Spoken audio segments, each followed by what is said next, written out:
ममता बनर्जी जी के साथ जो कुछ भी हुआ, उनका दल, उनकी पार्टी उसका प्रतिकार करेगी, बोलेगी। लेकिन बड़ी गलत परंपरा भारतीय जनता पार्टी डाल रही। राणा संगा के बारे में, राणा प्रताप जी के बारे में जो बातें कही और देश के अन्य भागों में भी जो देश के लिए लड़े मरे, अपना जान दिए, उन सबका हम सम्मान करते हैं। राणा सांगा को लेकर के जो वक्तव्य दिया, अगर यहाँ से हटा भी दिया, वो बाहर सोशल मीडिया और न्यूज में तो वो तो बिल्कुल चल रहा है। और सुन के किसी को कैसे मंजूर होगा जो भाषा और जिस लहजे में माननीय सदस्य जी ने राणा सांगा के बारे में बोला है। नमस्कार, भारत एक्सप्रेस देख रहे हैं आप, आपके साथ मैं हूं उज्जवल मिश्रा। रामजी लाल सुमन के बयान को लेकर के सियासत लगातार गरमाई हुई है। वहीं अब आज एक नया एंगल देखने को मिला जब कांग्रेस पार्टी ने रामजी लाल के बयान से तो पल्ला झाड़ लिया, यानी राणा सांगा को हीरो बताया, लेकिन दूसरी तरफ उन्होंने दलित स्टैंड जो है उसको लेकर के वो भी बरकरार है और उसको लेकर बात कही है। एक तरफ तो कांग्रेस सहयोगी है तो बात कर रही है, लेकिन कांग्रेस की स्ट्रेटजी पर बात करेंगे कि कांग्रेस समाजवादी पार्टी के सांसद के इस बयान को लेकर और अब उसकी जो पॉलिटिक्स है वो आगे क्या होने वाली है, किस तरीके से उलझी हुई है। हमारे साथ हमारे दोनों खास मेहमान होंगे। प्रवीण तिवारी सर हैं, कंसल्टिंग एडिटर हैं, और अजीत प्रताप सिंह सर हैं, डिप्टी ब्यूरो चीफ हैं। तो सबसे पहले सर आपसे शुरू करूंगा। आज का जो पार्लियामेंट का सेशन था उसमें जो बातचीत हुई है, सारी चीज़ें निकल करके आई हैं और इस मुद्दे को तेजी से उठाया भी गया, गरमाया भी मुद्दा और सारी बातें हुई। सपा का स्टैंड तो अभी तक दिख रहा था, अखिलेश यादव ने बयान आया, सारी चीज़ें हुई। कांग्रेस का, चूंकि इंडिया गठबंधन की सहयोगी पार्टी है, तो कांग्रेस का इस मुद्दे पर जिस तरीके से बयान आया उसके बारे में आपको क्या लगता है? देखिए, सबसे पहले तो इसमें दो बहुत महत्वपूर्ण बिंदु हैं। कांग्रेस के साथ में एक समझने वाली बात है, पॉलिटिकल साइंस के विद्यार्थियों के लिए मैं हमेशा कहता हूँ, ये जो दौर चल रहा है इसको राजनीति शास्त्र के छात्रों को बड़े गौर से देखना चाहिए। कांग्रेस की उलझन को समझिए। कांग्रेस ना तो उगल पा रही है ना निगल पा रही है, ये वाली स्थिति है और ये बहुत सारी जगहों पर होती है। ऐसे बहुत सारे उदाहरण आपको मिलेंगे। ये कोई स्ट्रैटेजिकल नहीं है। रामजी लाल सुमन ने कुछ कहा, अखिलेश यादव की सहमति से कहा होगा, नहीं कहा होगा, किसी रॉ में वो कह गए, बस कहते कहते कह गए, ऐसा भी होता है नेताओं के साथ में।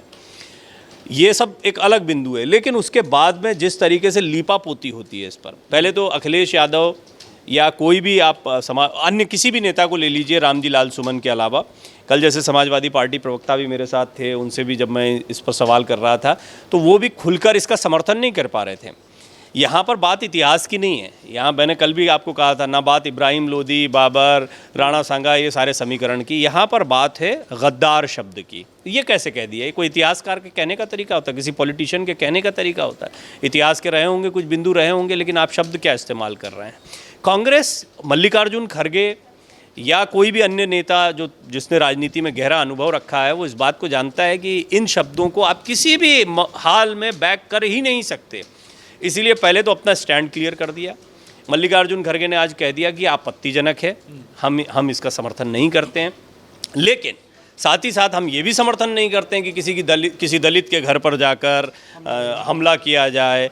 अब ये ठाकुर बनाम दलित का जो माहौल बनाया जा रहा है, ये थोड़ा सा जो पीडीए मॉडल आप कहते हैं समाजवादी पार्टी का, उसके लिहाज से वो अपना चला रहे हैं कि ये क्या इसकी, लेकिन ये मुझे नहीं लगता बहुत ज़्यादा काम आएगा। दलित को इससे मतलब नहीं है कि राणा सांगा को आप उनका अपमान करते हैं उसके बाद में मैं आपके साथ में आ जाऊँगा। ये सोचना, ये स्ट्रैटेजी मुझे नहीं लगता कि बहुत कोई सोची समझी रणनीति है। हालांकि आने वाले दिनों में कौन क्या बयान देता है, जब भी ऐसे मामले आते हैं तो मैंने देखा फूंक फूंक कर कदम रखने चाहिए।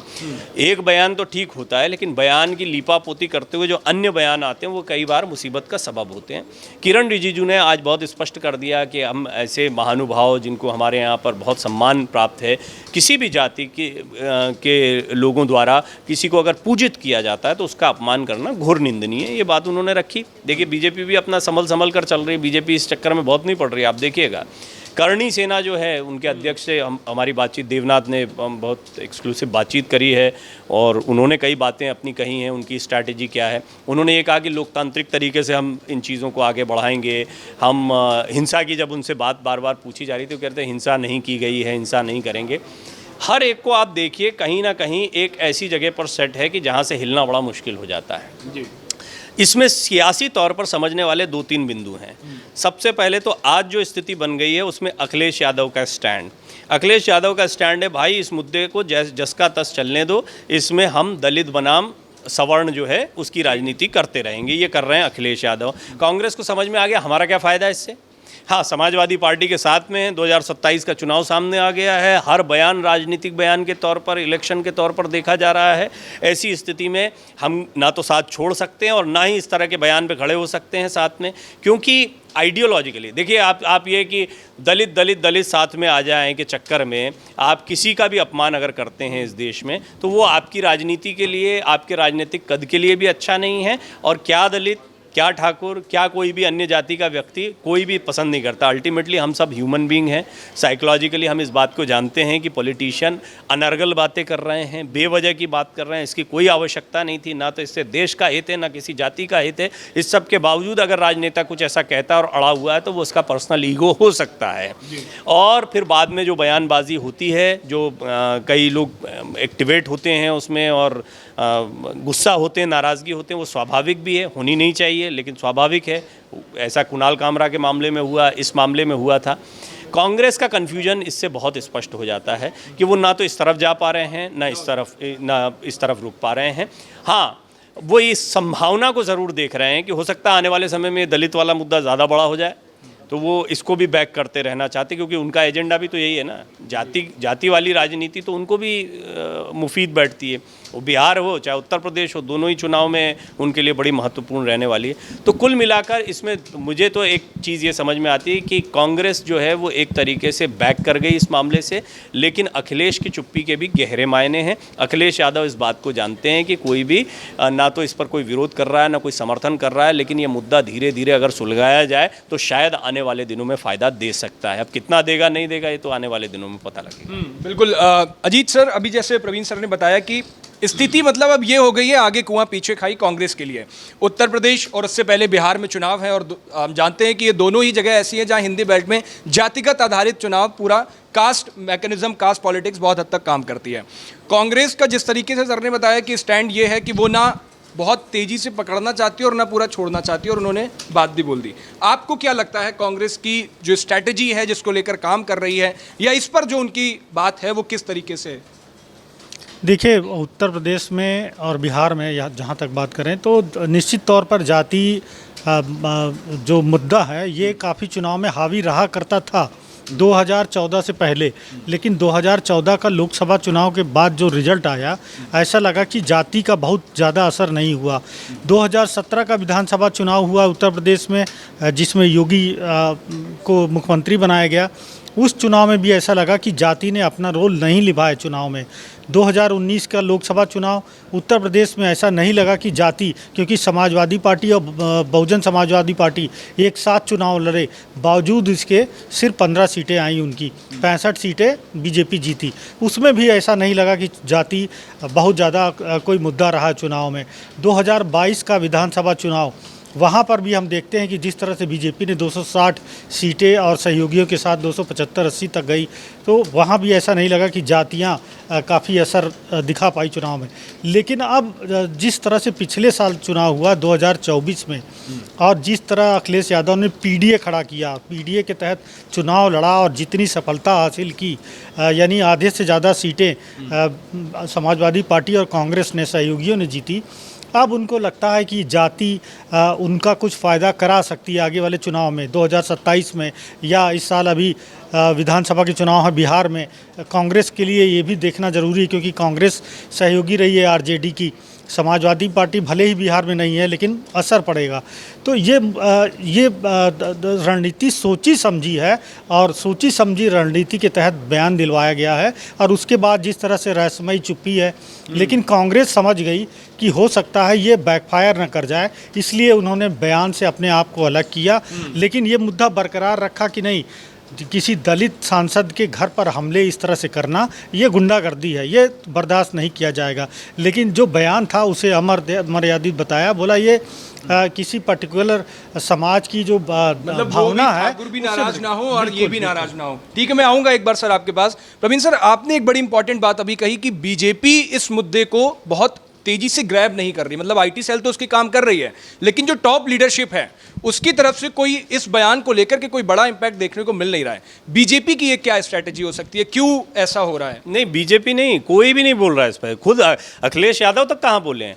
राणा सांगा पर कोई नहीं बोलेगा। राणा सांगा के बारे में जो कहा गया, आप देख लीजिए उठा के, और आने वाले दिनों में भी देख लीजिए राणा सांगा पर जो कुछ कहा गया है, क्या आप उसका समर्थन करते हैं? किसी से सवाल पूछिए, किसी से भी पूछ लीजिए, अखिलेश यादव से पूछ लीजिए, वो नहीं बोलेंगे इस पर। वो अरे आप क्या बातें कर रहे हैं, आप अपनी बातें कर रहे हैं। जो पॉलिटिकली जो उनको ठीक लगता है वो उस तरीके से मुद्दों को आगे बढ़ा, वो फिर आ जाएंगे दलित पर, आ जाएंगे वो दलित ठाकुर वाली बात करने लगेंगे। राणा सांगा एक ऐतिहासिक महत्व की शख्सियत हैं, भारत की पहचान है। राणा सांगा का अपमान मैं मानता हूं कि जो बीजेपी ने कहा है, बीजेपी की तरफ से कहा गया है, सारे शीर्ष नेतृत्व के, आप कोई किसी से भी पूछेंगे, देखिए क्या होता है, सवाल पूछा जाता है तो जवाब आता है। अब आप योगी आदित्यनाथ और कितना शीर्ष नेतृत्व पर जाना है? योगी आदित्यनाथ तो था ना, जैसे तख्तियां लेकर के प्रोटेस्ट शुरू हो जाते थे। ये इस मुद्दे में देखिए, ये राज्यसभा के एक सांसद का मामला, भाई रामजी लाल सुमन भी कोई ऐसा नहीं। अब वो पहले तो लोगों का गुस्सा, और करणी सेना जिसने रूपाला जी का भी मुद्दा उठा दिया, ऐसा नहीं कि वो सिर्फ इनके खिलाफ बोल रहे हैं, वो बीजेपी के खिलाफ भी बोले, वो सबके खिलाफ है। वो एक इंडिविजुअल, अपनी इंडिविजुअलिटी रखते हैं। अब भारतीय जनता पार्टी थोड़ा सा, क्योंकि मैं पत्रकार हूँ, ये स्वतंत्रता लेकर बोल सकता हूँ, वो भारतीय जनता पार्टी भी नहीं कहेगी कि हम ठाकुरों की पार्टी हैं, या हम ब्राह्मणों की पार्टी हैं, या हम किसी की पार्टी। भले ये पॉलिटिक्स चलती है, सारे कास्ट समीकरण जो हैं वो सेट करने के प्रयास किए जाते हैं, लेकिन अल्टीमेटली सबसे बड़ा वोट बैंक कौन है? दलित, ओबीसी, उसका ध्यान रखना है। तो इस मामले में क्यों उतरेंगे, बहुत ज़्यादा क्यों बोलेंगे खुलकर? आप खुद सोचिए कि, और ये मुद्दा उनका उठाया हुआ तो है नहीं, इसका एक विरोध हो रहा है, उनको विरोध करना समाज। चक्रव्यूह में फंसी हुई बीजेपी भी है, ये कह सकते हैं? नहीं, मुझे नहीं लगता। देखिए, कोई भी बयान आप कल के दिन, मैं तो पहले इसको ऊट पटांग बयान मानता। काहे का चक्रव्यूह है? ये ज़बरदस्त, खुद ही चक्रव्यूह में फंसे हुए हैं। रामजी लाल सुमन ने बोल दिया, चर्चा में आ गए, बहुत दिन से लोगों को पता नहीं था, उनके बयान चल रहे हैं आजकल, उन पर डिबेट चल रही है, आप जैसे एंकर्स जो हैं उनके बारे में बातचीत कर रहे हैं, बढ़िया है, उनका अच्छा चल रहा है। ये है रामजी लाल सुमन का मामला। जहाँ तक इस बयान का, ये बयान बिल्कुल निरर्थक है, अनर्गल है, बेवजह का है, इसकी कोई आवश्यकता नहीं थी। ये बयान जो दिया गया है ये सचमुच में लोगों को आहत करने वाला है, और मुझे लगता है कि इस पर माफ़ी मांगनी चाहिए। कैसा ईगो है भाई? अगर आपके मुंह से मान लीजिए गद्दार निकल गया, आप अगर राणा सांगा के बारे में इस तरह के भाव को लेकर चलेंगे तो बहुत गलत बात है। कल के दिन कोई शिवाजी के बारे में बोल देगा, इतिहास के पन्ने उठाकर, कल परसों के दिन कोई किसी अन्य व्यक्ति के बारे में बोल दिया जाएगा, महाराणा प्रताप के बारे में आप कुछ बोलने लग जाएंगे। ये सब हमारी अस्मिता, हमारे गौरव। हमारे घर में आज भी कैलेंडर के रूप में, बड़ी बड़ी तस्वीरों के रूप में क्यों इनकी तस्वीरें लगाई जाती हैं? क्योंकि हम इनमें अपने आदर्शों को देखते हैं। ठीक है, वो इतिहास के पन्नों में बहुत सारी चीज़ें हैं, इतिहास जिनको पढ़ना है वो इतिहास पढ़ें। इतिहास की पता नहीं, ये डिस्कस करना सही रहेगा नहीं। जैसे जयचंद को लेकर के भी एक बात चलती है, उसके लिए तो साफ तौर पर गद्दार शब्दों का यूज़ किया जाता है। कई ऐसे कवियों ने पंक्तियां बनाई हैं, वो भी एक पराक्रमी राजा रहे अपने दौर के। तो इतिहास के पन्ने अगर कुरेदे जाएंगी तो चीज़ें, मैं एग्जैक्ट वही बात कह रहा था जो आपने अभी कही है। हालांकि एक लंबा विषय है, इसको और विस्तार से कभी बात कर सकते हैं, जयचंद के विषय में भी बात कर सकते हैं, क्योंकि आपको पॉजिटिव निगेटिव दोनों तरह की बातें रखने वाले लोग मिलेंगे। नवाबों के बारे में, और फिर उस समय मुस्लिम रियासतें कैसे थी, और फिर बाबर की लड़ाई किन किन से हुई थी, और क्या मुसलमानों से मुसलमान लड़े थे, टाइप की बहुत सारी बातें आपको सामने आएंगी। और किसने किसको बुलाया और किसने किससे लड़ा, ये एक अलग चीज़ है। एक होता है स्थापित सत्य कि आपके हृदय में किसी की एक कोई प्रतिष्ठा स्थापित है, उसका सम्मान होना चाहिए। इतिहास अपनी जगह किताबों में ठीक है, उसको पढ़िए, इतिहास की जहां आवश्यकता है उसका इस्तेमाल की। इतिहास की ये आवश्यकता नहीं है कि आप एक ऐतिहासिक पुरुष का 400 साल 450 साल पहले जो हुए हैं उनका आज अपमान करके किसी की भावना को आज आहत कर रहे हैं। तो आज की बात करिए ना, आप आज के पॉलिटिशियन हैं, आप इतिहासकार हो, कहीं इतिहास की डिबेट चल रही हो तो वहाँ पर करिए। आपको कोई शोध पत्र लिखना है आप लिखिए, कोई बात नहीं है उस पर, लेकिन आप लोगों को क्यों परेशान करते हैं? मतलब इन शॉर्ट ये बोले तो आप सम्मान नहीं कर सकते तो अपमान भी मत करो, उसका जिक्र भी मत करो। ठीक है अजीत सर, जैसा कि अभी सर ने कई सारी चीज़ें बताई बीजेपी को लेकर के, तमाम चीज़ें हमारे सामने आई। आपसे भी मैं वही पूछना चाहूँगा कि जैसे सर ने कहा कि बीजेपी के तमाम नेता जब उनसे सवाल पूछे जाते हैं तो वो जवाब दे रहे हैं। एक कई सारे मुद्दों पर हमने देखा है कि बीजेपी के कार्यकर्ता ग्राउंड लेवल पर प्रोटेस्ट करते हैं, तख्तियां लेकर के जाते हैं। ऐसे कई बड़े मुद्दे हुए, जातिगत मुद्दे भी हुए, उत्तर प्रदेश के मुद्दे थे, बिहार के हुए, गुजरात में कई दफ़े ये बार हुआ। इस वाले मुद्दे में बीजेपी वो एक्टिवनेस उनके कार्यकर्ताओं की, प्रोटेस्ट, प्रदर्शन, वो सारी चीज़ें नहीं दिख रही हैं।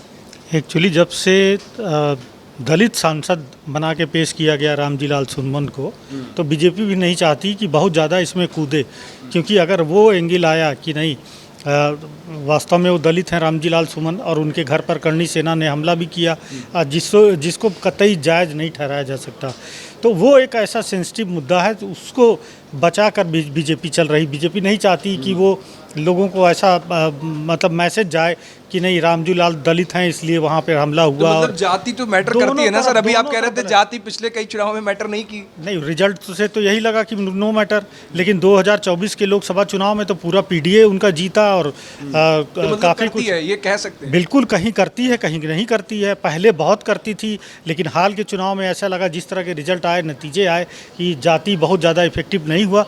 वही सपा बसपा का कॉम्बिनेशन आप देखिए कि जब 1992 में बाबरी मस्जिद गिराई गई थी और उसके बाद बीजेपी की सरकार थी, उसे बर्खास्त किया गया, उसके बाद चुनाव हुए, ऐसा लगा कि बीजेपी पूरा जीत जाएगी पूरा स्टेट, लेकिन सपा और बसपा का समझौता था और बीजेपी को नहीं सरकार मिली। सरकार मुलायम सिंह बने मुख्यमंत्री और सपोर्ट किया कांसीराम जी ने, तो उस समय कास्ट का इतना प्रभाव होता था, लेकिन धीरे धीरे जब से नरेंद्र मोदी आए हैं केंद्र में 2014 से, तब से ऐसा लगा कि शायद जिस तरह का उन्हें समर्थन मिलता है कि बहुत ज़्यादा कास्ट का चुनाव में मतलब नहीं रह गया। लेकिन 2024 में हमने फिर देखा, यहाँ तक कि उसका असर राजस्थान में भी हुआ कि जिस राजस्थान में 2014-19 में सारी सीटें जीती जाती थी बीजेपी की तरफ से, आधी सीटें हार गए।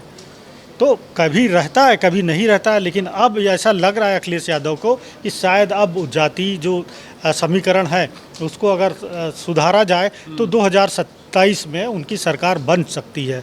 ये उनकी रणनीति है और इसीलिए ये स्टेटमेंट दिलाया गया रामजी लाल सुमन से, किसी और से नहीं। अच्छा सर, एक सवाल और, जैसे राजपूतों का या ठाकुरों का जब कभी अपमान की बात आती है या इतिहास से छेड़छाड़ की बात आती है तो करणी सेना बहुत एक्टिव हो जाती है। पद्मावत के मामले में भी हमने देखा था, फिल्म आई थी, उसके बाद ये वाला मैटर हुआ। एक तरफ दलितों की बात चल रही है तो उसमें हमने कई दफ़े देखा है कि मायावती अपनी तरफ से विचार रखती हैं। चंद्रशेखर की इस बार की चुप्पी, ये एक क्या परसेप्शन हो सकता है? मतलब ये समझ नहीं आ रहा है, क्योंकि चंद्रशेखर दलितों के लिए मुखर होकर बोलते हैं, वो भी इस पर कुछ बड़ा बोल नहीं रहे हैं। देखिए, मायावती का भी स्टेटमेंट आया, वो दलित मुद्दा नहीं बना रहे हैं। जो दलित सांसद हैं या दलित जो प्रभावशाली लोग हैं वो इस मुद्दे को मतलब तूल नहीं दे रहे हैं। अगर तूल देंगे तो निश्चित तौर पर समाजवादी पार्टी को फ़ायदा होगा, इसीलिए वो लोग सब चुप हैं। वो लोग सिर्फ ये बता रहे हैं कि नहीं, इन्होंने गद्दार सब बोल करके राणा सांगा का अपमान किया, जो कि एकदम सही बात है। हर पार्टी यही कह रही है, आज कांग्रेस ने भी कह दिया है।